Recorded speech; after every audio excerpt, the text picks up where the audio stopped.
Grace of God. Book ya 1 Samuel chapter 30. 1 Samuel chapter 30. Verse 1. And it came to pass when David and his men came to Ziklag on the 30th day, that the Amalekites had invaded the south and Ziklag, smitten Ziklag and burnt it with fire. Verse 11. 1 Samuel 30, verse 11.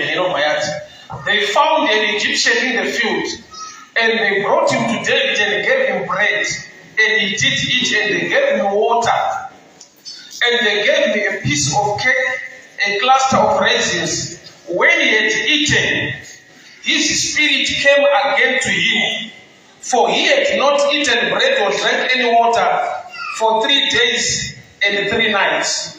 And David said to him, "To whom do you belong?" And the young man said, "I'm an Egyptian, a servant of the Amalekite. My master left me 3 days ago when I fell sick. We made an invasion upon the Kerites, upon the coast that belonged to Judah, and upon the south of Caleb, and we burned Ziklag with fire." David said to him, "Bring me down to this company. And I swear to God that you will not kill me, and you will not bring me to my master." And when he had brought him down, he found that they were spread on earth, eating and drinking and dancing. And David smote them, and there was victory to Israel. Father, we thank you for your way to speak to us, instruct us, correct us, empower us. For the glory of your name, in Jesus' mighty name I pray. Amen. Sorry, but right.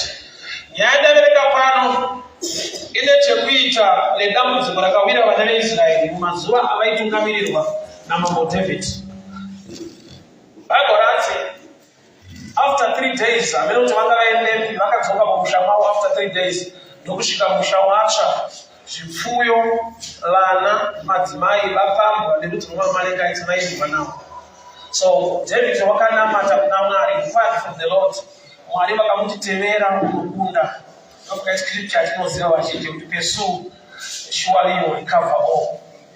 So David Wakana Matamana prayed, Marino Pavamuza, Temera, Mukunda, Murwendo, Mutera. Panapa verse 11 3 days before he was left in that place in a field. Saka David anzira mwali tebera unokunda ali mu rwendo rw'okutebera akasangana ne murumo uyo angarwara asiwa ne amazake. David ndokuva amupa chingwa nemvura nezvimwe zvekuita zvaakamupa murume ndokuva ava nesimba. He was revived. Akatanga kutaurwa naye naDavid akatsanangura kuti tiswe vamwe vanhu vapisa musha yedu nehama dzangu dzikapamba zvinhu zvese vakaenda vandisiya nokuti ndarwara. David ndokubva ava nechichemo kuti can you lead me? Unogona here kuti tungamirira kuvanhu ava vatora zvinhu zvedu madzimai nezvipfuwo vakaenda. Murume ndokubva abvumirana nazvo kuti ndinobvuma hangu kutungamirirai. Vaenda. David ndokubva arwa nerudzi rwemaAmalekite akavakunda. Akadzoka aine zvese zvanga zvatorwa. He recovered all. Madzimai, vana uye nezvipfuwo. Ndonyaya ndashumira izi ngandifaridze. Ndandifaridze pamusoro pekugona kushumira kuna Mwari kuti ugone kusangana nekumwe kukunda muupenyu hwako. Prayer chinhu chakanaka. Prayer idialogue. Prayer kutaura naMwari. Kune ma-issues mulife yekuti after praying you must know what to do. Unofanirwa kuziva zvaunofanirwa kuita kuti zvinhu izvozvo zvibatika kana zviendeke. So kingdom yaMwari, umambo hwaMwari une makey akawanda. Jesu unoti kuna Peter, I give you the keys of the kingdom. Kureva kuti pane madoo akawanda anoda kuvhurwa nemakey akasiyana siyana. Neimwe nguva kuna baba vakauya nemwana wavo kuna Jesu. Jesu akadzinga dambudziko remwana. Vadzidzi vaakubvunza kuti sei takakundikana pazvinizvo. Vadzidzi kwete vanhu vekunze vaitevera Jesu vakakundikana ndokubva vabvunza Jesu ndokubva ati zverudzi urwu ndokapana kamudzwa vhesiyo zverudzi urwu zvinoda kunyengetera uye nekutsanya. Right? Zvoreva kuti kune zvemarudzi nemarudzi zvinodawo zvakasiyana siyana. Pane pekuti ava vadzidzi vaJesu vachakaramba hazvina kuramba nokuti mahedheni kana kuti havana mati kana kuti havana kudanwa kana kutumwa, asi kuti vane zvavanga vasiri kuziva pamusoro pedambudziko ravaihendla kuti raidawo kutsanya nekunyengetera. Saka matambudziko muupenyu nemarudzi nemarudzi anodawo kuti uzive kuti iyi inokundwa sei. Nekuti pane pekuti uri mwana waMwari unonamata muchechi unouya pane rimwe dambudziko rauinaro hariperi nokuti uti wakanamatirwa uchabatwa musoro. Rinopera kana wazobatwa mukati memusoro wakuziva zvaunofanirwa kuita. So vese Mwari vanobva vati vanhu vangu vaparara nekushayiwa zivo. Chandinoda kuti uzive pastatement ichi chinorwadza ndechekuti Mwari ari kubvuma kuti vanhu ava ndevangu. Chiri kubvumwa pano identity vanhu ava ndevangu. Chiri kuzobvumwa chinobvowa kuparara kwavo. Raiva Mwari. Mwari achibvuma kuti timu nderangu vachida kuvara. Indaitarisira kuti Mwari ati kana vanhu vari vangu havakuvari ndiripo. Ndaitarisira kuti Mwari ati vanhu ava ndevangu havangoparara ndiripo ndichamira. Mwari wakusvika kubvuma kuti ndevangu kuti vanhu vanokurara. Ndokubva pataurwa chikonzero. Havasi kuparara nekuda kwedzimwe nyaya nekushayiwa zivo. Zvoreva kuti ukashayiwa zivo nyangwe uri wekwaMwari pane kumwe kuparara kunoitika. Kwete nekuti Mwari havakude havadi kumira panyaya dzako. Gamba pane zvaunofanirwa kuziva, waziva woita iwe uri waMwari. I love examples. Zvokunoti kuti mukadzi akanaka anobva kuna Mwari. Ukauya ukanamata hapana panovhika denga kana marata. Mwari woti chokwadi vanobva kuno madhamawo. Nezvibhiriwa hazvidawo. Asi iro shoko richiita anotobva ikoko. So anowanikwa sei anobva ikoko? Bhaibheri harirambidze kufunga kana wapedza kuverenga. Mukadzi akanaka anobva kuna Mwari asi anowanikwa kumaraini kwavo. Wotoenda kunotsvaga munhu akabva kuna Mwari maraini kwavo. Ende zvichida anototanga atorambawo kuti iye akabva kuna Mwari endekari wavo. Ndakabva experience ndati mai vangu ndera ndakavafika vakandikwana. Asina kwaneita ane vanaka. Kuri kune zvidambiko pane kutsungirira kuripo mukuramba kwacho unoita kuti uwane zvinonzi zvako. Saka unoti Kenani yanga isinayo yakaine vanhu vekuti kana manzi naMwari torai nhenyu pane hondo dzinorwiwa pazvinhu zvinonzi zvenyu. So Mwari ari kubvuma kuti vanhu ndevangu asi vari kuparara nekuti vane zivo yavasina. So chinonzi information kana kuti ruzivo ndo chinhu chiri more valid pakunamata kuziva. Anokuti kazhinji munhu anongoti munoti Mwari haazive here, Mwari achandiitira. Mwari anotoziva kuti hauzivi saka uri kuparara. So Mwari unoziva bati kusaziva kwako kune loss muupenyu hwako. So uchaona munhu paanoberekwa ndatanga kuda musoro isaini kuti panyika pawauya usati wafamba funga panoshanda brain panapa. Basi kongoti ndozvionera ikoko pane zvinotorongwa mastrategies. I'm sure that's a good picture. Nekuti dzimwe nguva pamwe kuti munhu anoberekwa akafumbata zvipo zvake. That's true. That's a good statement. There's the other side of it. Yes. Kuberekwa wakatopfumbata ipicha kuti panyika pawauya pasi pekutamba pane fight makwipi. Panotoda kugerwa chaita zvimwe zvinavo. What it is? Why? Because unotoberekwa mhuri ine nyaya dzayo unosvika uri kuminus. Saka uchaona hamene tofika zvichapera hazvo majeneresheni akutera. Isusu vekudhara kushaya unototi waberekwa usati watozoita mhuri yako nekudini vana vababa wako ndofanira kuzovaendesa futi kuchikoro. Hautaki kumtisa wana wako kama kutisa wengine. Bashiti wechikuri wakaje experience hizo. Bana baba nobezera bana bako. Kulobere kwa ruma inasi. Usatwa bere kwa wako kudzidzisa muna abantu kuberekera ukuzodzidzisa. Akatisha kakaoma naye mwari atibatsira. Nokuti unotozoona kuti dangwe nemuningina ari kumbawo mwana atori baba chaivo. Ngatisiye izvozvo. Ndozvitaurira amen. Azvinoda kubowa ndingabowa zvinongoonesa kuti zvazviite. Munhu ngaashumire shandire mhuri yake ngaakunotitate kwete kuti alright ndazibata. David wanamata kuna Mwari vakamupa assurance yekuti tevera unokunda. Zvoreva kuti David murodhi waanofamba anotoziva kuti ndiri kunorikava. But along the way wakasangana nemunhu une nzara, une nyota, akasiyiwa as a reject ari mune umwe munda. He was left in a field. David abvunza murume uyu identity, ndobva ataura identity yeenemy, nokuti ari kuteera maAmalekites. Uyu murume is part of the team yakapisa musha waDavid. Ndaikasira David kutanga kushowa example yekuti ane hasha nekura yeenemy number 1. But to David nekuda kwewisdom yaainayo, munhu waaziva kuti enemy ine nzara, ane zvaanoziva zviri muenemy zvaasina. Akabva apa murume uchingwa ndokubva amupa mvura. Murume aine simba ndokubva abvunzwa kuti mabva kupi munoendepi. Vanhu vandiri kutsvaga vaikupi, kureva kuti Mwari havana kupa David direction. David akafida a man ari hungry aiziva the right direction.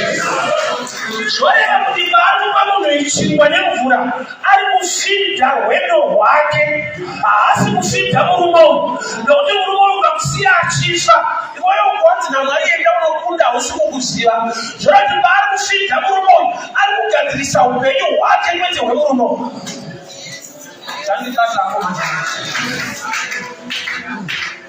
David akusezura vasingakunda. Why don't want hamwe mumwe aite sei? Aichamara ndabasa kuti nyaya dzedu dzatofambira. Kamba pane nguva yekuti nyaya dzako dzinoitwa munyaya dzemumwe munhu.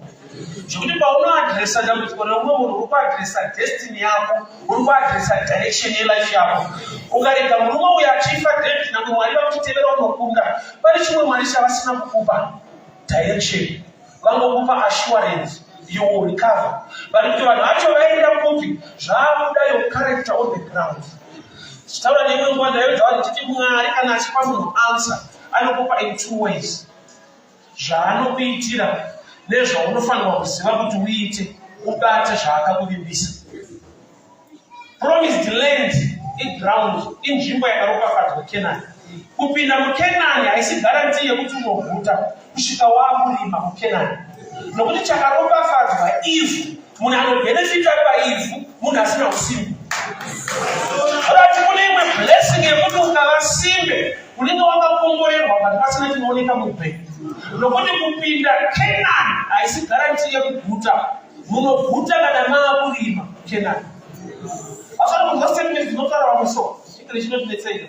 So takaita independence, but zvakazofamba zvakanaka, upenyu hwacho hunomira kuti takaita independence kudara. Independence has no prosperity. Zvinongoreva kuti hausisina anokudzvanyirira. Saka unogona kupedzisira wakudzvanya wega. Neusimbe hwako nekusashanda. Hapana kuopresa. But nokuti you are lazy, you can still die of hunger when you still get on the land. Kuva nevha isi guarantee yekuguta. Kusvika wakushandisa ivhu racho zvakanaka kuti ugone kuposa. So kuva kuchurch to a believer, chinhu chakanaka, but knowing what to do does not attract a blessing yako. Nekuti dzimwe nguva zvikonzero zvinoita kuti vanhu vauye kuchechi zvakasiyana siyana. Mumwe zvaakanzwa kuti inobatirana nekuda zvinhu zvakaomera, vanochemana, kuna akatoinga imuchemo iyo. Zvikonzero zvinosiyana. Zvikonzero zvinosiyana. Ini mazuva anoenda kuchechi ndiri mufana, nhasi kaenda kuchechi kunonamata Mwari. Baba vangu vari very strict. Vaiti pamunobva kuchechi, sadza hudyi. Sadza ipindira sadza iro. Vangu vakaoma hudi zvezvishuwa. Hari mwana asingaende kuchechi. Muchitodzoka kupa maino kuti kupaparidzwa nezvei. kwakugo saka rakapindirwa sadza chechi yakapindirwa sadza kune murume anotera kuti chechi yamadhamu inopindirwa madhamu iva chikonzero zvinosiyana kana riri boys unogona kupindirwa yekuti kune musikana aripo kuna umwe sista unotokonzera kuti vamwe bradha vapinde pano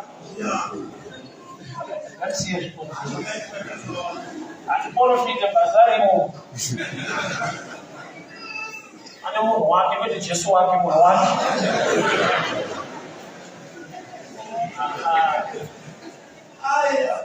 so David ane guarantee paanamata mwari vamutitevera pursue surely you overtake and recover all but direction yakavigwa pacharacter pakuziva zvekuita nekudhila neumwe munhu anenge enemy but ane information ane zvaanoziva munhu ukamurega achifa gore ndopera uchitsvaga ukaokanzira muri unokunda hakusvikike nekuti kune vakawanirwa nyasha dzekuziva kwaunofanirwa kuenda but nyangwe ane direction yekuti David anoenda kupi ane problem ane nzara saka kazhinji pese patinofanirwa kushumira mwari ukava nementality yekuti ndiri kubatsira unogona kupotsa kuziva kuti mwari ndoanoda kukubatsira nezvawaakuita nokuti pawaakupa uyu chekudya uyu kana aguta achakudza kwaenda mombe dzako so you cannot compare bread and cattle haugone kukompea mhuri yako nepisi yechingwa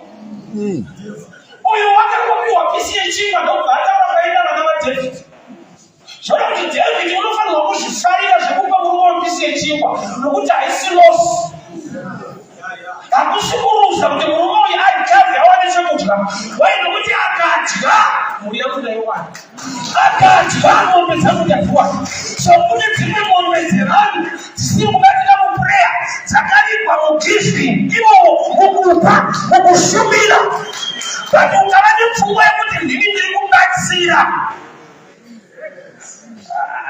unoona kusiyana nazvo jaira vakuda zvinhu zvedu gamba kana waakuziva kuti ai mukupa uku ndomune zvinhu zvangu vanonoka kukuudza unofanira kugara watoka nekuti une zvawaakuziva kuti mwari unenge wanipa guarantee in the spirit but kuti ichine tangible uchibatika in the physical there is a role yanofanira kuplaya pane zvatinofanirwa kuita saka zvimwe zvacho zvakavigwa muzvinhu zvausingadi hama dzangu hapana chinogohwa chekupa enemy yako chingwa kupa enemy yako mvura yekuora kupa enemy yako chikafu wai nokuti kana atonzi enemy unofanirwa kutarisira zvakaipa chete kuti zviitike kwaari so enemy yemunhu wese hakusi kubuda kwemari hakusi kuwana mari kuwana mari ndozvinodiwa nemunhu wese kubuda kwayo nokusingadiwa nemunhu let's face facts and let's be real paunoti mwari ndikomborerei mwari nditire zvakati mwari nditire zvakati ndo zvatoda zvaanoda iye ndo zvinotoparidzwa kuti uite uconvince spiritually nokuti mentally physically ndo enemy yako kubuda kwemari enemy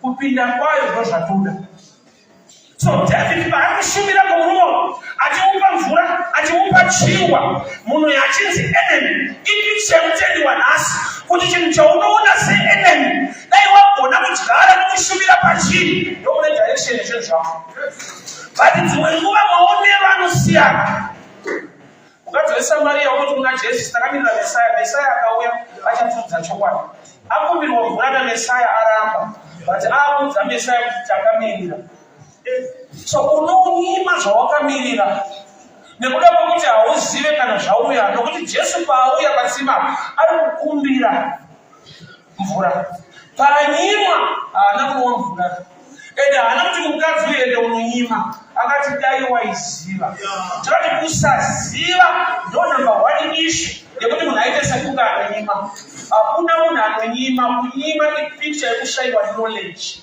concerning zvida kuitwa ende kuti zvinobatsirei muupenyu wako munhu wese chakanaka anochida but kusaziva kuti chinouya sei unogona kupedzisira waakufaita chakakunakira chacho indiri kuchikoro ndaivenga ticha anorova bozi muri vafana maingoti tungorohwa usingazoiti kunguroerwei ozoti anorova stere chaari kutorovera ndechekuti be serious ramangwana rako rive rakanaka asingarove ndiye ari more dangerous ari kuti handikurowe but future ichakugadzirisa.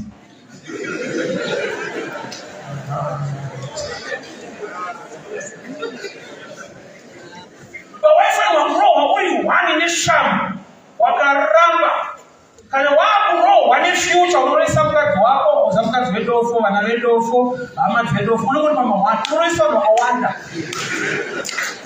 nekuti dai vana vaibvunza vaigona kumubvunza kuti hamusiri mukutiroveisa here kune kwanenge akaramba kurohwa ikoko vanaifanira kuziva kuti kuroverwa ndoipruvha ndoverenga hana kuipruvha the positive way ndaiviridza mashoti saka ndaipfeka mashoti ejini kana 3 wapedza kurohwa unopinda kulafika pane zvadanzwa but future inoba wakaviringidza kudaro nhamo haitye mashoti ejini aiwa unohwa zvakadaro so kusaziva kwakanipa kuvenga zvakandinakira kwete kusada ini pandakatofoira kupasa ndaida usati pamudaini kuda kufoira ndaitoda ma8 nezvandaita ikoko but kuda is not enough kungoda kupasa is not enough unogona kuda zvoregera kuita saizvozvo wada neaction yaunotora discipline dedication chese chawada achigumire pachido ndodati mwari mundikomberere ndodati mwari mundisimudzire wataura zvakanaka mwari naivo vanokudawo asi kuzoziva zvinoitwa after choice yawamega ndopanenaka wakaipa hana problem nekuti wanamatira zvihombe zvaunoda kuti mwari aite mwari wacho hana chaanokundikana kuita but zvaunozoudzwa kunzi chiita usangane nezvaunonamatira sometimes ndodene yako wabva kunyika wabva maraundi aunotamba ikoko wamene maicreate vamwe wapingwa wouya kuchechi toparidza kuti mwari anosimudza varume kubva muguruva mwari atokupa pfuma unobudira unosunzwa kuti shuwa wandauya kuti right but apedza kuparidza kudaro toti ndiro kudaro shoma yasara unonzwa ngokupedziswa shoma yasara paicreate ngaichipindawo vanosvika panokuti saka chechi nevanhu vepanzava iseusi vanokuchinja language pamatorero vese vari kutora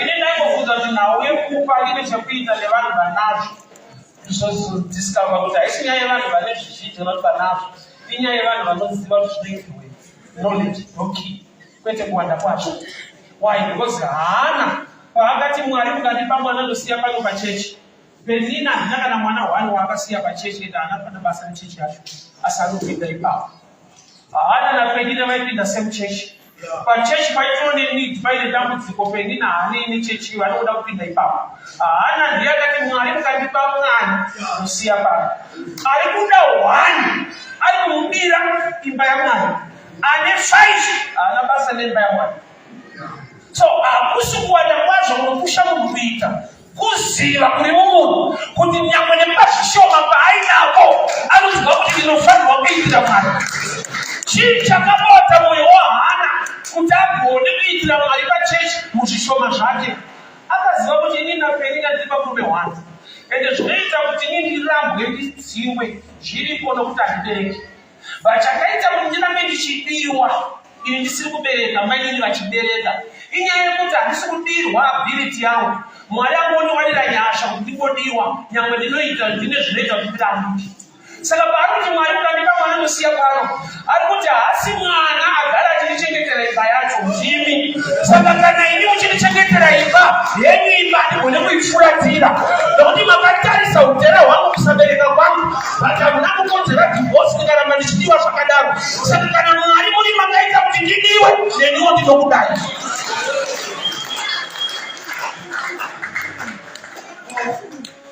ende chimwe chakamubatsira dhera akapfugama achinamata murume wedzi asingabude achingoita inonzi lips malips achingotamba achichema nekurwadziwa ari muponya ground zvanzi bishop ene vakamuti iwewe waini unoinyanya unonyanya kudhakwa instead yekuencouragwa mudambudziko rako nabishop akatanga kuwanzirwa nekuti pamunhu anowanza waini ndo zvakaita kuti ave nechizaruko Chekuti Mwari mukandipa mwana ndosiya pano because pano pane problem apasina mufundisi pane munhu anotuka vanhu.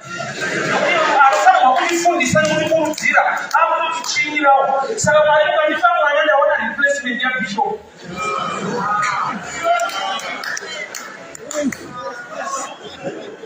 Andibveko. So murume asiwa ari mumunda. Bible rati David pavakadzoka after 3 days ndobva akanamata. Mwari vakamutitevera unokunda. Pavakaona murume ndobva ati ndakasiyiwa pano 3 days ago. Ndakakubate mazwi aya kana number 3. Zvanzi 3 days time, 3 days after. Ndobva akasvika David paSiklag musha wacho akanamata. Mwari vakatomukunda. Vamuteerera vane murume avo wakawana akazovapa direction. Angasiwawo ipapo 3 days before. Mafigasi wa 3 na 3 anomureva kuti dei rakanamata David Mwari vakaenda mukembi yeEnemi vakanotora chichabatsira David vakachisiya panzvimbo. Vakati chakamusiyiwa panzvimbo chiri right chakasiyiwa chine nzara chine problem kuitira kuti David kana ane mwoyo nevamwe anowana zvinhu zvake. David kana ane tsitsi nevamwe upenyu hwake unoenda zvakanaka. So pane nguva yekuti pane nhamo dzatinoona muchechi iri nhau iri artificial kana kuti temporal nokuti Mwari uchagadzira inomafadza munhu. That's why but this man was left in a field munda. Munda munowanika nyangwe zvokudya zvino magaka munogona kuwanika zvimwe zvinhu. But this man was hungry in a field. Muno munda washe mukereke munogona kuita nzara. Kwete nokuti Mwari haagoni kupa vanhu vake. Mwari he can do without men, but men cannot do without God. Proof ndi book ya Genesis. Mwari vakasika zvinhu zvese chavakapedzisira kusika munhu. Saini yekuti tsano nokudai kana ndapedza ndikude kuti tiite. Mwari vanozivaga kuti kuna vanhu vanotaurisa dai vakatanga nekusika munhu. Dai vanhu vakutozvipa credit munoona gowe. Ndakazoti ishei apa ndawisa roda. Koza kuna vanhu vanoda kutora credit. So Mwari unozvaga vanhu vanokutaurisa. Saka nokudai kana ndapedza. Jesu wakanyimwa mvura patsime. Apedza kunyimwa ndobva atange kuadvertisa kuti ini ndine mvura meni. Mvura ndanozoita zviri 2, nyota nemvura. But ukaona akurileta newe kunyaya yenyota, isaini kuti ndione nyota yakakura muupenyu hwako yaanoda kugadzirisa. Otherwise iye ndiMwari pachake nokuti yaanayo the deep waters haanzwi nyota zvakare. But ane nguva yaanonzwira nyota nyaya yako.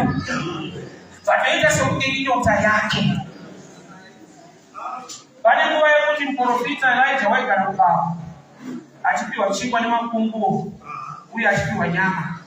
Chandinoziva makunguo haabveke chingwa, makunguo haabveke nyama. Kune kwazvaipa location. So Mwari pakati muprofita gara kuBaba zvoti location hakuna vanhu. Kune vanhu vasiri kuda. Asi Mwari achiita munhu wake. So pane katime nokuti vanhu vakaregedza ruoko rwaJehovha haruna kupfumika. But if disadvantage munhu angapiwa opportunity in that place kuti aite partake the blessing. Kune zvinouya iri mhinduro yelife yako but zvinouya sekunge iri dambudziko today. Andinozva kuti president vachitorowo kuchikoro vachiri mukomana vasati vapresident aitwa munhu wokuti aitotambawo nevamwe aitopfimba wasikana kuchikoro. Kutowana gogo akatoramba president. Zvakuti kana vari gogo vakazokudza iri nyaya kuti unoona president ndakararama unomuite kuti gogo mune shaka idara. Then stand of president. But Masvacho after president was a student. But any potential we get at State House. Sasa mwabacho mwalimu mwingi alipokosha mzio wetu. Kuja kutasema misomo ya kufanurapa. Usanu tuna wasika waitu na wasika nalisi waitu. Kuna waitu ndio hayo hayo serious. Kuna waitu rapa. Tukuja wakabona kati ndio watoto sukuru tunaona. Hata ni wangu kwa. Ndio hapo kumata. Ndio sisi tunaisha. Unogona kupa opportunity inongoonekwa nemeseu yachete. Saka uchiona zvizhinji zvacho haudi kupateka nekupinda mazviri nokuti hauoni. Kwete nokuti haudi. Aiwa ukaona unotoda. Mukadzi waIsaac kuti arohwe, Eliezer wakatumwa naAbhurahamu akaenda matsime kwete provision. Haana kushedzera kuti tauya kuzorora tine goridhe pano. Akandogara matsime akati achatipa mvura uye achapa ngamera mvura, ndiye achava mukadzi waIsaac. Kureva kuti zvakabviswa palevel yebeauty zvikaiswa pakushanda. Haana kurorerwa runako, akarorerwa kushanda. Zvanzi achatipa mvura neanopa ngamera dzangu mvura. Kureva kuti beauty tagoibvisa. Pari patirorwa Mungu. Iyo problem ndinokufunga beauty chete. Takanokati nakaise unoonekwa neatanga, unoona kusiyiwa. Chikonzero chiri chekuti pane dzimwe nyasha dzinongouya nekushumira Mwari. Takati picha iyoyo uzoitarisa pamutato iripo. Hatitaura zvekutaura handisiyi. Alright, iye example ndinyaya. Ani munhu anochata anenge akaiswa vheyo kumeso. Perekedza havana vheyo. Ane vheyo ndiye anochata. Katsika karipo inenge tradition, katsika karipo ndepekuti yekuchata ndeyenyasha. Zvekuti dzimwe nguva unoona uperekedzwa nevakati nakiri. Saka kuti vanhu vasataurise, gara wakavhara hapo.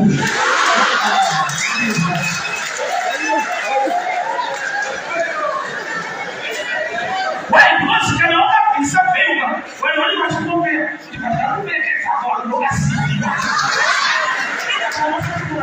Saka uperekedzwa nevakati nakiri. Kuti ubate shombi nezvenyasha, paanozoti mechise vheyo, paanozira vheyo, wakatoita kuti dzinyasha shombi.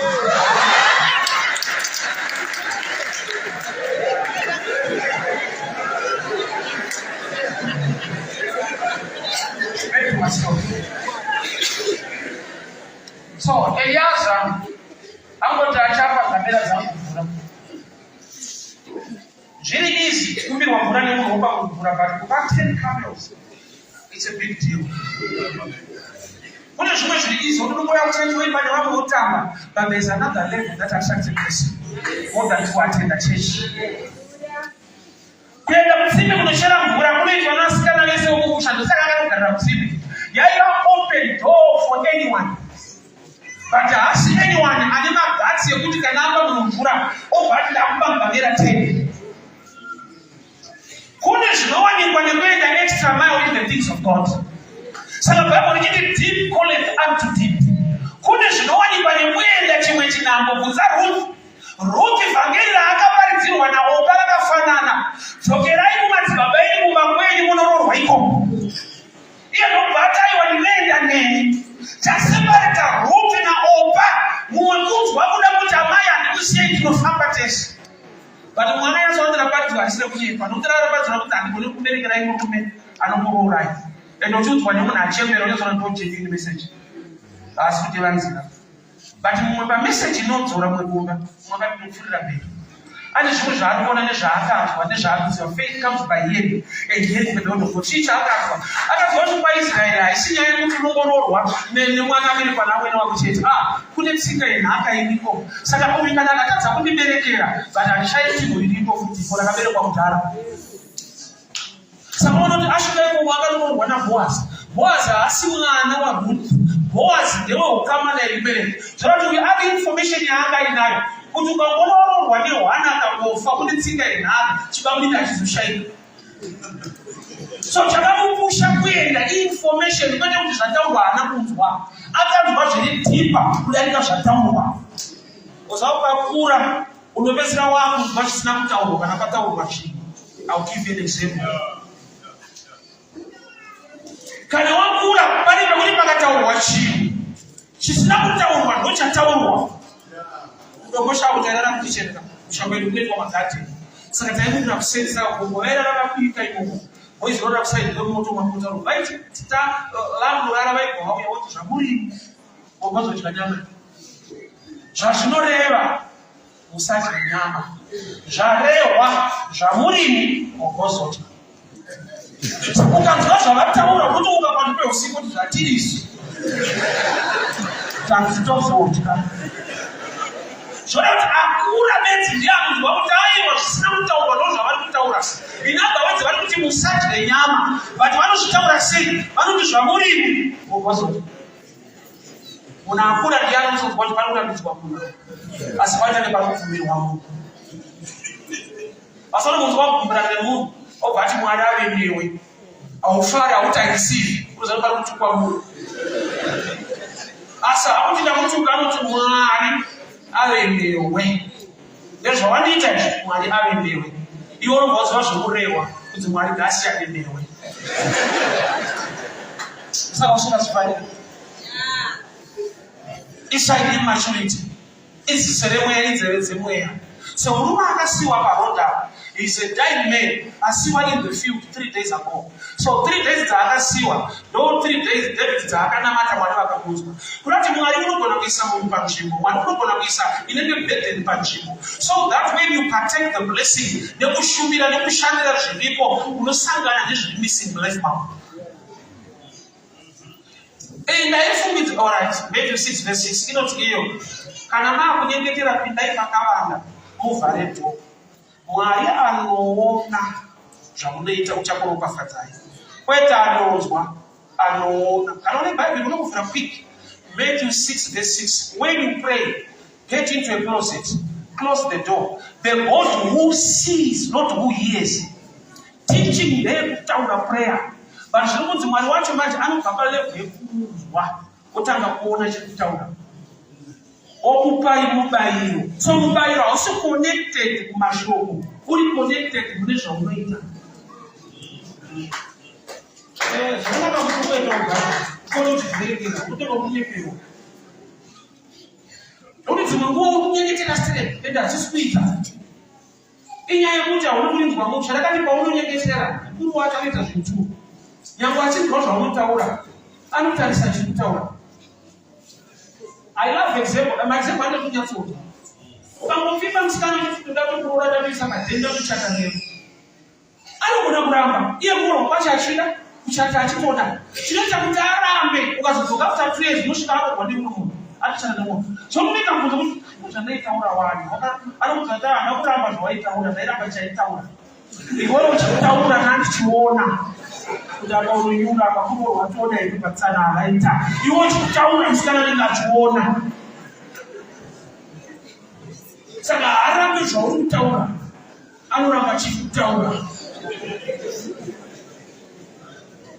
So paunopinda pakavanda uvhara dhoo uchinyengetera, Mwari anoona. Kwete anonzwa anoona. Kurati zvandinoita ndozvinoperekedza munamato kuti uve nemhinduro. Okay, I'll give you this technique. Unoziva kuti kunamata hakudzinge nhamo. Kunamata kunodzinga mweya wenhamo. Kushanda ndokunodzinga nhamo. Dai kunamatirwa kwaipedza nhamo nekuti kunamatirwa zvedu. Vatitanzwa nekunamatirwa kwacho. Zvokuti chatapita takuchinja machechi. Why? Because hatina information yakakwana. Ende kuti kana chechi aishande ndakazviona. Ndofori kumuzara pane rinana rikauya paIgusville rinofoirira tonasi. Akuchinja bhabo usina mari haudhakwe. Kozi kunotengwa.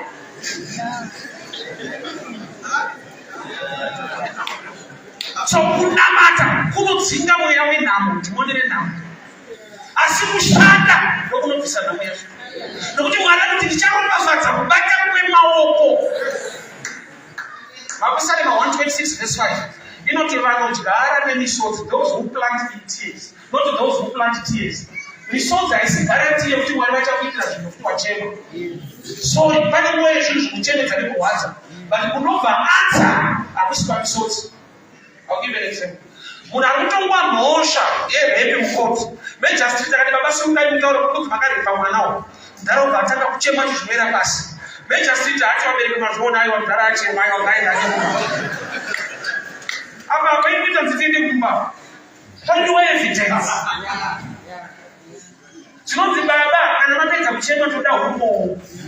Court inoshanda neevidence kwete my emotions. The same with the throne of heaven. Kana Mwari achida kushanda neumba nezvimwe zvinhu, misodzi zinoti nothing. Vana veIsraeri vakachema vari pasi pekuranda muEgypt. Chinhu chakaitwa naMwari. Minana yese yairi paFarao mamoyo. Vakaparidzwa vhangeri vana veIsraeri naMozisi kuti urayai makwai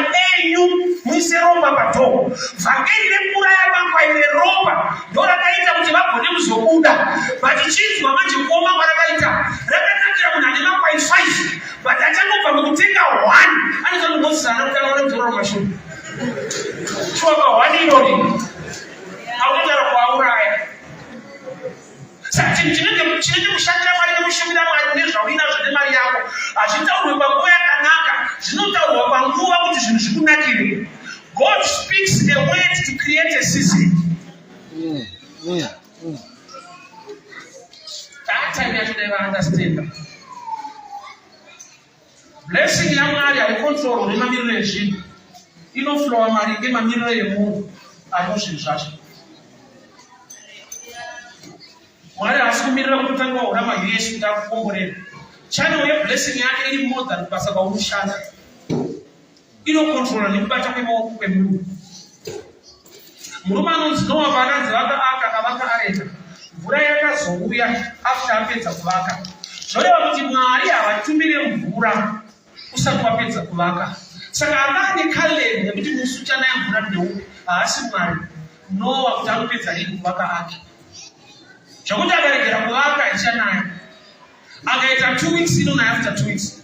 Akaita inonaya after akaregera mvura hakuna. Saka pamwe pacho hausi kumirira Mwari, wakamisa Mwari. Nokuti Mwari vakatomuisa kukukomborera. Saka wasvika pamweni wakati pari kunyepera. Those who wait upon the Lord. But when you are not waiting upon the Lord, you are wasting time in the Lord. Once you are not going to say, you are so national. I see the time you are jump over there. Can I even be a die? Jump over there. I don't come from a season, blessing me. Wait a while. I would not about this. I can tell you about this. I don't know it in open one, but I don't control a season. The time, moon, I have a problem. Munari problem. Mamanzi mwana akabwana kuti mwana abude. Anouzwa wacho mukuru kuti push kwete mwana. Kwete mwana kuti zvako zvibatika wakakwana. But azvinoita nokuti mwana wakwana. 9 months dzikakwana mwana abude anoburitswa. Saka anouzwa kuti push asi mwana. Dai yaishanda nemwana chete kuti nanakamu. Kana kuti dzana ngomira ishashangai pushe. Munana wako blessing ya mwana ngemwana inenge ndume okatakura, but there is a time to push. Kana season ya bana munhu ngasungwe binda Mwari apusha kuitika kwezvinhu muupenyu hwake.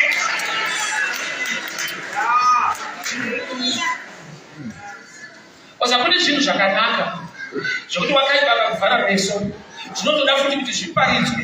Yet even outside preaching, chinhu chakanaka kuita zvafanira kuchengeta mberi kwako. Hazvinogoda mufundisi kuti aparidze.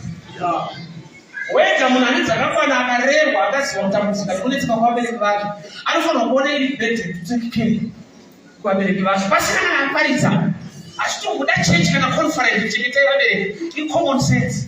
But the devil akataka common sense to extend yekuti kuno vabereki vanoda vasina kuda vabereka vanhu. Mwana wako kumuchengeta zvinofanirwa kuva iri choice yarudo rwako mwana. But hakuna vanhu vanosungirwa iri maintenance. Maintenance hausi kusungirwa kuchengeta mwana wegovernment vanova nechidhoo wako kutoiswa cheni somuchengeta iwo wenyu. Anoona zvinhu zvinhu zvinoda kunyadzisa kuti wako mwana iyoyo takutomusunga because hausi kuchengeta zvinhu zvako. Zvafanira kuita normal kunzwa kuda vana vako. But vane mweya yechina manje nekuti patodatoparitsirwa baba kuchengetai vanhu tinotodatoparidzwa. Yeti zvakasiyafanira kusvika palevel yepreaching in common sense. Kuita chakanaka pakereke paunopinda. Inzwai, baba vangu ini taiti tikasadiriza garden vaitipora. But tikadiriza garden vanga vasingatitendi. Saka takaita kubvunza saka kupinda mugara asingaapurishiyetu. Tadiridza nhasi kana thank you kana kadrink kana kachii. But pasadiridza unorohwa. So patakazoita nguva yekuvabvunza kuti baba patadiridza muno zvakutiitira. Zvikaziva zvinoita kuti ndisamutendaita nemadiridzi. Ndini mutarisa muriwo. Saka zvakazarana kuti blessing yako kwete yababa. So pamwe pacho kuitira zvakanaka chechi yako. Kuzviitira zvakanaka iwe upenyu hwako.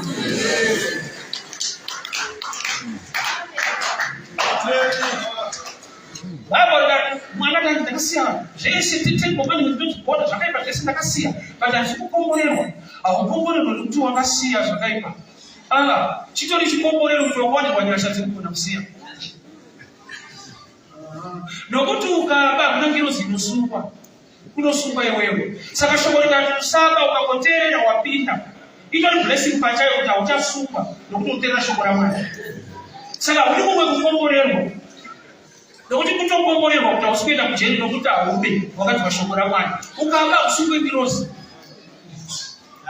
Kana kuti nani akati one mweya yechina, mejasita nokuti aiwa iwe ndowakuenda kujeri mozotaura nemweya wako kuti izvaudaro.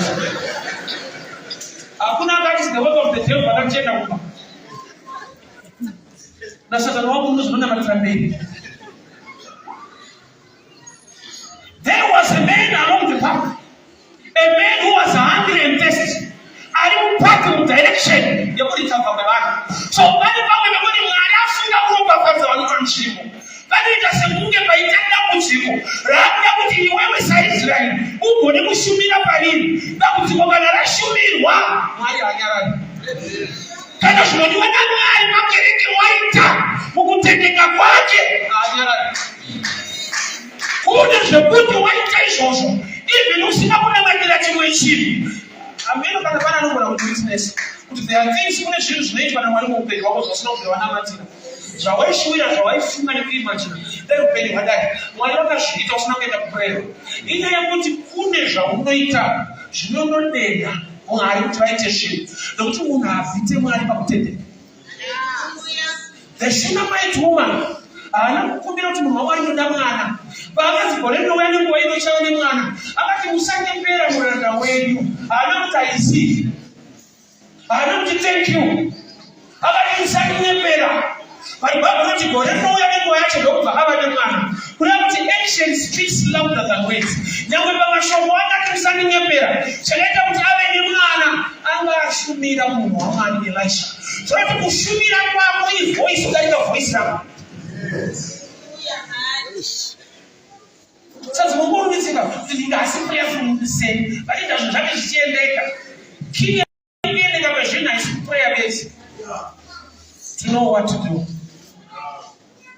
Ene mati chini chocho chinenge enemy. Achiniwe ne Mungu. Chinodiwa ne Munhu akusiba Mwari. Unotokuda unokuta vanoparidzawo pati munovumbudzi tikutisikuliti. Shokani kwachinowa pati vanozobata izvozvo. Yatichinzwa vanhu pese paunoresista rimwe shoko uchigamuchira rimwe chawachineta ichocho no problem yako. And I will explain, I'll give you an example. Samson alikholi ngemuraya vaFilistia, but nokuti waiona ndobva aona msikana akananga kuvaFilistia ndokukanganwa kuti Delaida muFilistia ndobva anova vaFilistia vese akabata chimwe chimuFilistia. Ichocho chasina kurova ndochakakonzera kutsiva kwemazizi. Kune zvangerera unoda nenda usingane, mara unoda usingane ndochaiona unotonda manje. Anoona munhu anyorwa arasitereka ndakatakurwa kana kubhara kusvika kuna dhokta kuuza dhokta kuti muvape majekiseni kana 30 achibaiwa 5 pazuva. Iye anotorwadziwa achifamba majekiseni dhokta vati chiwedzerai marwadzi asayaimuka. Kurati kubayirwa kukuramba, but kuramba kwacho kunorwadza. There are times yekuti area yaunoresista yaunononge ine pain ndopakavibva gain yelife yako. Especially subject here, the devil is not worried in any kind of gospel. Are you worried in a practical gospel?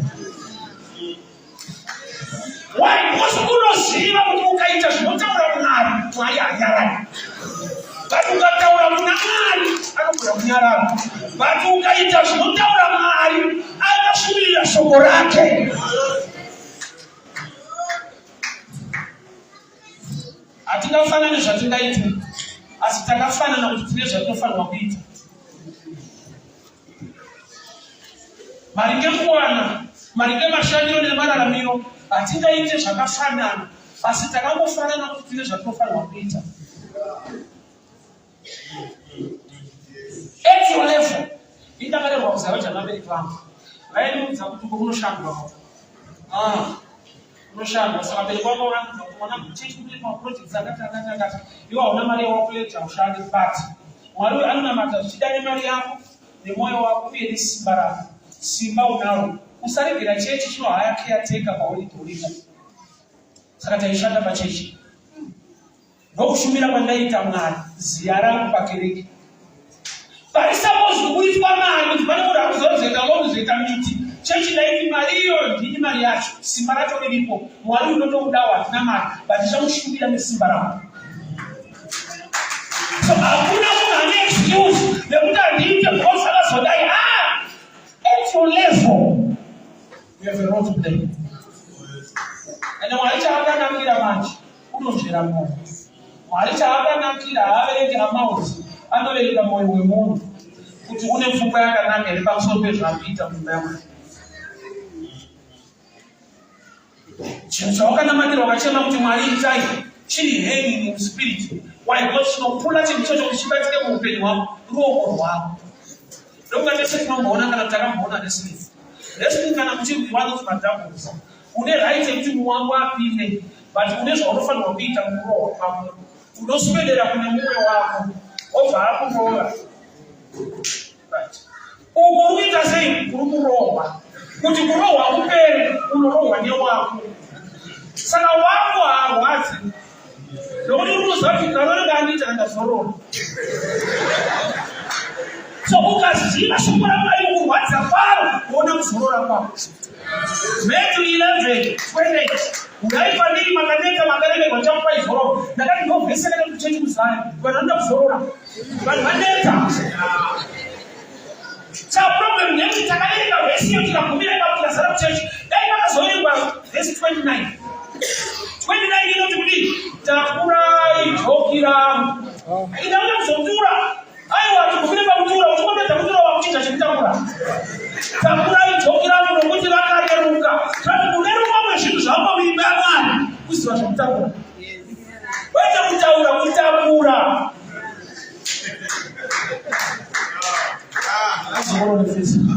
Matthew 11:22. Hepani makaneta makaremerwa.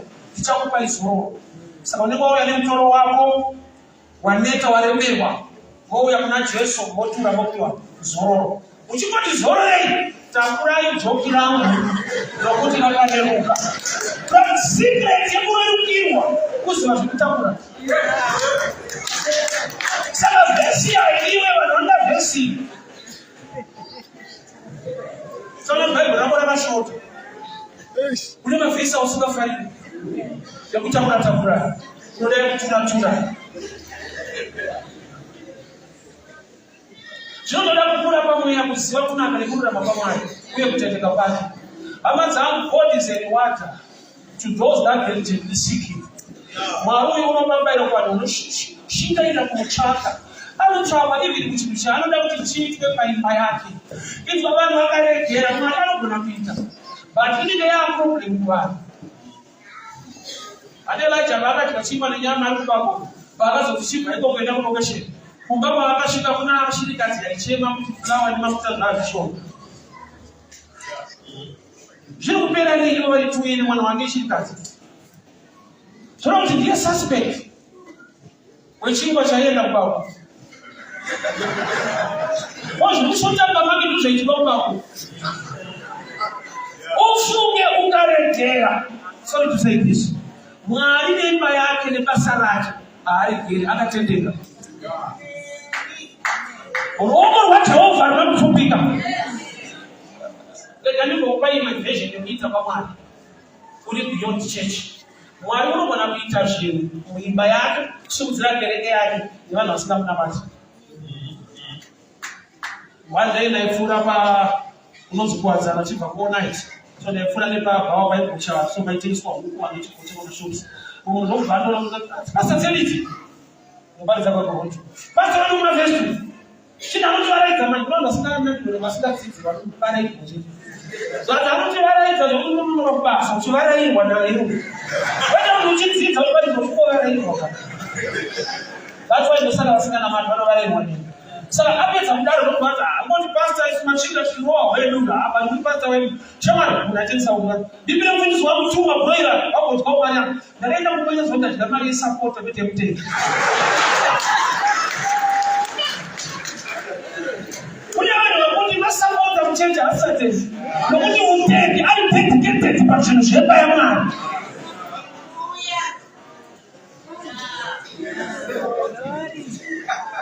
A believer munhu ari dedicated muzvinhu zvaMwari unotsvaka kuti panofanira kuitwei. Hongu handigoni but todii.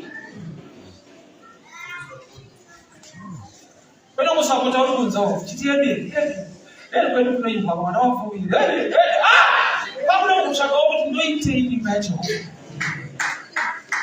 Une blessing neanswer isingauye mumawords inouya muaction. But action yacho kazhinji ienemy yako. Because wakaudzwa Mwari anokuongorera, hauna kuudzwa Mwari waunoitira zvinhu nyangwe achikuongorera. Abraham, our father of faith, akanangoya panotaura. Ndakapedza 5 gig with problem church. Ndotominiswa zvimire. Andakabva kuti ndama dzangu andina mazhinji, ndisori kuti mazhinji. Ndoda kubata zvino. Church needs way. Chinhu chinenge enemy. Dai Mwari akupamisa uya. Haisi enemy. Nobody breakthrough. Panoda kusvitwa. Munhu ari mumuda. Imba yaJehovha munomuda mashi. Nekuti pane imwe nhamo irimo yaunotoudzwa kuti data zvakadaita zvakati. Kuti unofasa vanhu ava vanoda kunetsa.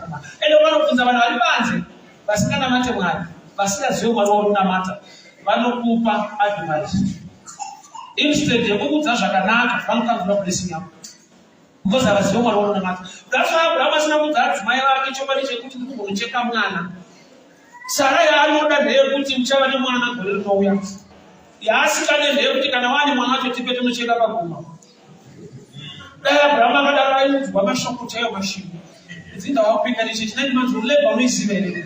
Kuda kudine mwana. Kana kutotipa mwana kugara watiza kugara asina kukwana nekosi. Saka akati nemwana tichadzoka pane vatiri kuenda. Ndokubva vaita futi mazuva matatu. Vakunopira pamusoro pegomo. Varanda vavakaenda navo vakasara futi muzasi. Varanda vakaudzwa kuti ndine mwana tangu woshipa mwana kwete kunocheka mwana. Vaigona kubatsira mwana kugara asina kukwana. Havana kuudzwa nekunocheka resendizva vakasiwa futi. Kurati pakunamata kune malevels evanhu. Kuno kuti ndikataurwa sovanonzwa kuchekwa kwemwana havanzi kuti vayanarasha. Vanopidza pagomo mwana nokubva abvunza baba chibayiro chiripi? Abraham haana kuti chiri kutaura ndicho. Why? Because aitiza. Ndokapidze gomo rekunochekwa neshuwa. Abraham nokati Mwari vachatipa gwayana. Ndizvo here zvakazoitika. But zvakaitika sei? Pakaitika zvinonge zvataurirwa Isaac zvokusungwa kwake nekuiswa paatari. Answer yakafadza Isaac kuti gwayana rakaonekwa. Process yaichevedza Isaac. So chinokufadza dzimwe nguva chine process inokuchenedza.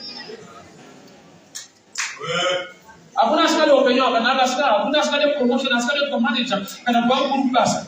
But nyaya yacho yakatangira inotangira pachikoro kana pachido. Vakava serious vachiverenga iwo uchitamba. Upenyu hautambe kwese. Kana wakatamba kuchikoro kubasa ndimune makushandiswa stereki nesimba. Ndimana work hard kwete work head. Ana work head vari muoffice palaptop work hard workshop ziyari kubuda. Isi rafu vanotitsana kutambe kwese. Makatamba kugara chishanda iwo vakaita serious vagozororawo. Life ine mafezi.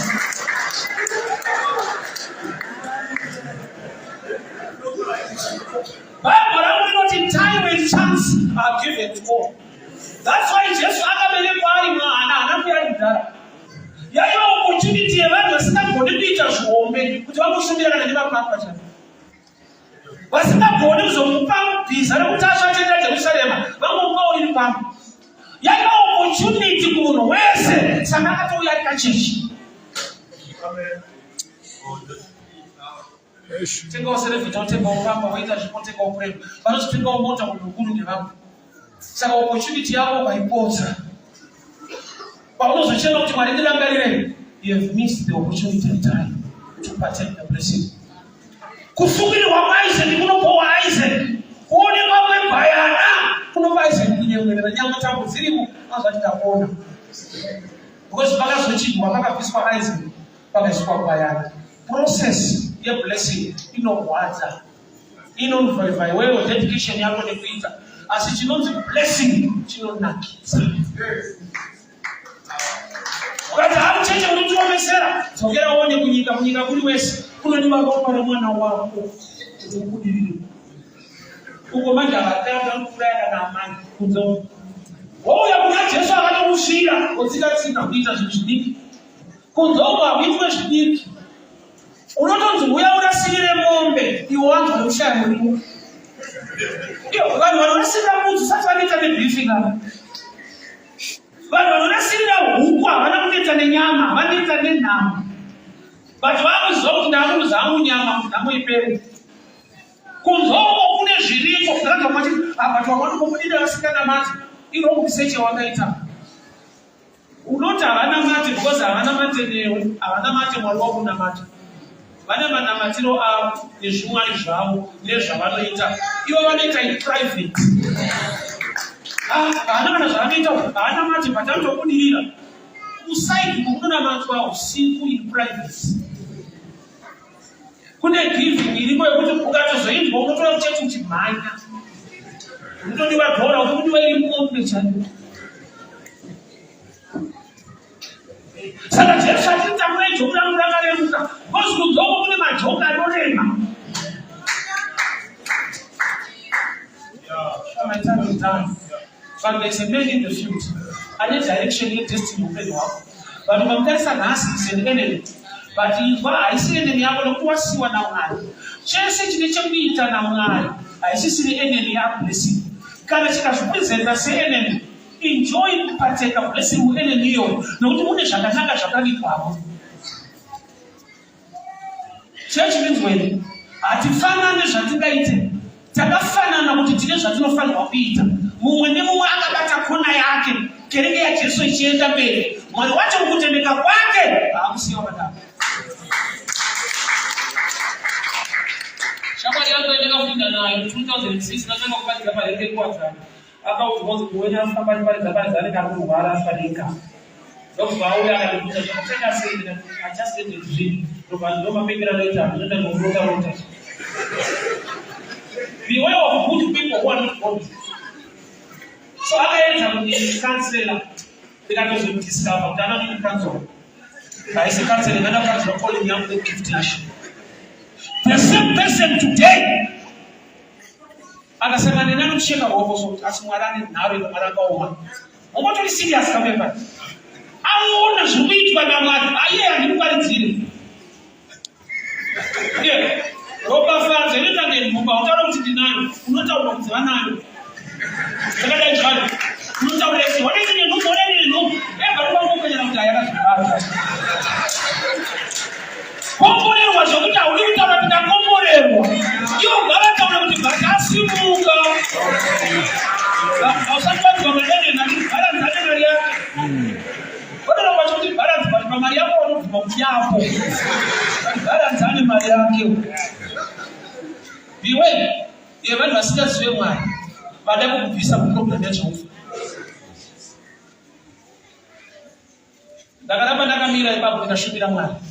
Mwari akazviratidza nemamiracles akawanda zvaitika zvakawanda. Kwete mamiracles andaiperforma. Mamiracles aiperforma naMwari towards my life. One day on a Friday, ndichimira ndichibatidza parenge kwanza 2006. Kune murume akamira ipapo Muslim.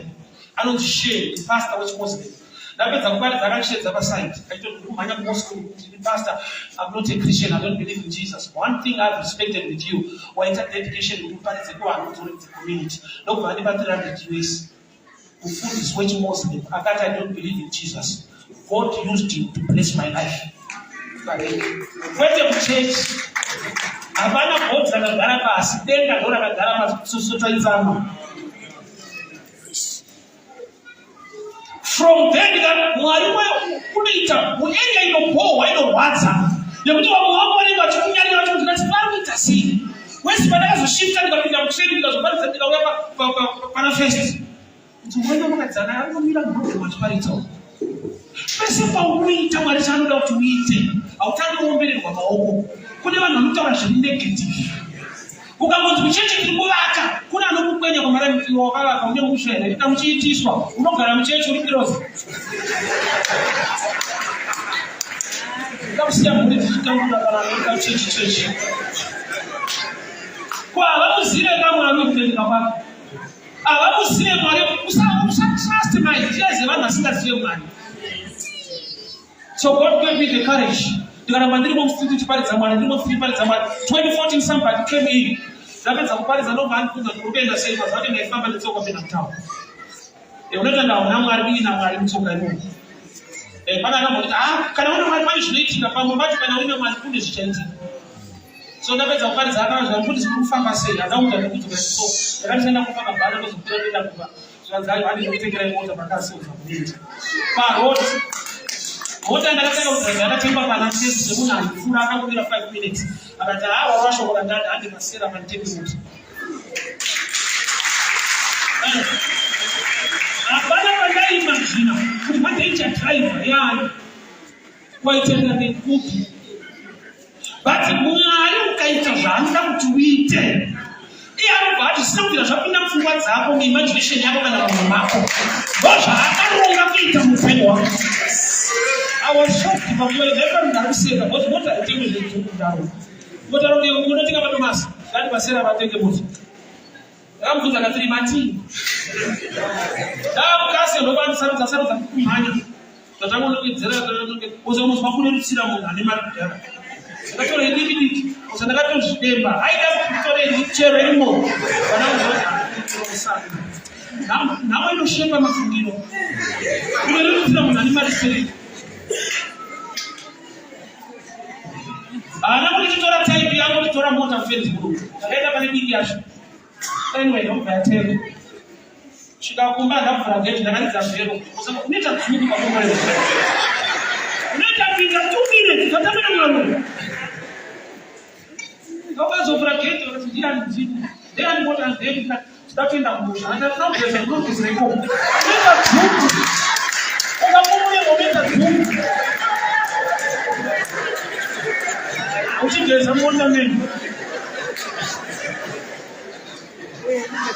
want to show you a picture how faithful God is. I see where this is actually like. But I don't think I would have asked my mother to tell you about the economy of kingdom, young man. I control the money that I have as Babu. Pura, you take the Gavamaya, who gives way. They get to me other teachers. Let's see, we don't like this.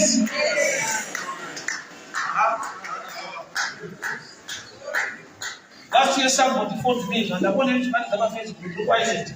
They only get better Israel. Who don't get better Israel? It's production. No one has said the passport number. Within a week, number Israel for 8 days. Who the end, I got a phone call. That's what I'm saying. Most of us can one about Facebook. Nobody knows to Mwari was not your phone. Kind of wrong. But I have seen this fellowship. Who will be a fellowship just another. Who will come out with that point. Then I'm not. Sometimes I love to share my testimony because one of the things is another testimony. And now, they would have got money Maraka. One day, a certain way, the seventh day Adventist, I can't put some every Sabbath and attended to what they say. I see them to buy Someone is food out in detail. What time you go fit? So as I know to an asking and everything online, double place and not for this whole year 2022, year 7, I was on salary. When the Marishona, the very on the bed, not metropolitan, you know, Kamshila. I can use up salary for a year. Every month they don't have my thing. Then I'm not using later, but I order them a big change. They don't say they don't want to react. What is about the Can I even know this? I'm poor. Don't get sick of us, I'm not my chinda. I don't get it. Only one was in my mouth, but I don't know about the people.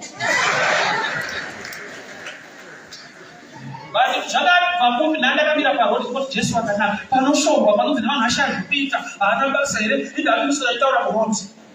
God is so faithful. Vanhu vanogona kutaura zviri negative wabvisa shoma, but moyo wako neshungu dzako kune zvinhu zvaMwari, God will give you a bigger blessing. Inzwa moyo wokuti Mwari pese pachaitwa chinhu imba yenyu ndiripo. Ndine kona ndichabata kuti mugone kubatawo mhuri yangu. Ndine kona ndichabata kuti mubatawo marriage yangu. Ndine kona ndichabata kuti mubatawo nebasa rangu. Our testimony are very dangerous. Very dangerous. And that if you get him a bit of tissue or there, you know, hey, where's the damn? And that was I ran down to woods with put him for a woman. What I tell you, I should down. Why does you die? Put him to tell me of special. Hey, for the rest. No matter what I see, I'm not going to see one. For this war you must be on salary. I'll finish this one. That is about street middle. When I watch from UK, our sisters on this side. The one who is the one who is better, but I'm not going to read Macarona, Macachate, that's in Aurora, or I'm not chatting one single time. You know, there is a good also move. Shaka no shita. Some don't know that Mangwana shed in town, Monuchaka, then the Catherine media, all time of pure Simon Fodera. Pagano Gavieta. No one must see Figaman. By 10:30, another person situation, hey, you show them Catherine TV one, but I'm 10:40. Look, I need to be 2 hours. In 2 hours' time, my yes, I saw Western Union. But then I look at what I'm saying. In the native church, you look at where I am. I will not have a 2 weeks. That was this. I'm not going to but I'm not going to matter of my show that you are watching the other two.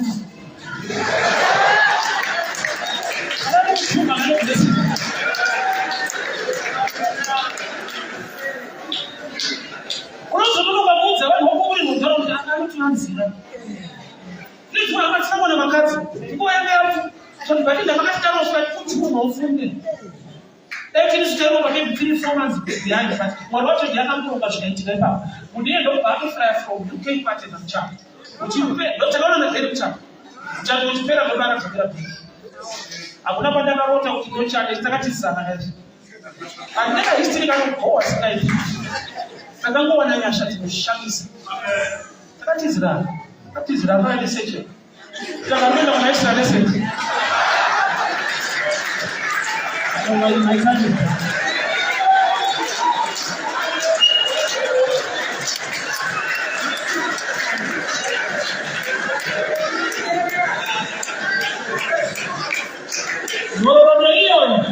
Whatever you see, the one who is a Patawana.